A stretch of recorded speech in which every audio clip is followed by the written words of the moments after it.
Жалпы 6,5 миллион Кыргызстандын эли жана жалпы кыргыз элим. Экинчи кайрылуум.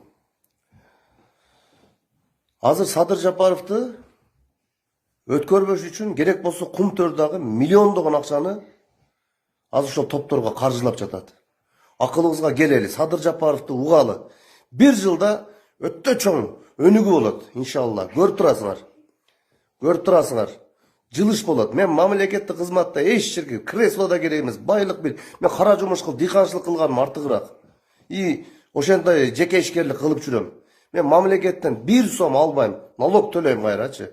Ошон үчүн туугандар, курал болбогула, үйүңөрдөн чыкпагыла. Азыр Садыр Жапаровду угабыз, 2 айдан кийин толук ушул премьер башкарып, президент сырткы мамлекеттер менен иш алып барат. Депутаттар болсо, ар бир округтан жалгыздан барат. Ошондо Кыргызстанда өнүгүү болот. Мен муну бөркүмдө ишенип көрүп турам туугандар. Бирөөгө пакта коюп, бирөөнү мактап, бирөөнү жактагым келбейт. Ошон үчүн Садыр Жапаровду легитимдүү баарыбыз ээрчейли.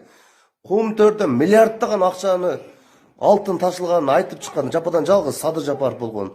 Кыргыз үчүн, Кыргызстан үчүн түрмөгө отуруп, моюндан кесип, ойлонбойсуңарбы, башы жоктор. Тилек, братишке, Шаулин, давай, кеткин, сени признавать этпейбиз. Сен премьер кылып коюп, биз мындай ал жакта, молодец деп сени угуп тура албайбыз. Сен парнигиңди эккин. Жанар, иним, сен дагы мындай Текебаевдин тилине килбегин. Текебаев бул ушул мафиялык башкаруу, партия менен байым деген ошол киши. Ошон үчүн Текебаевди ээрчибегиле. Айтайын дегеним, стабилдүүлүк болсун, тынчтык болсун, Садыр Жапаровду ээрчигиле. Ошого толук ишендирип айтып кетем мен. Мен жооп берем сөзүмө.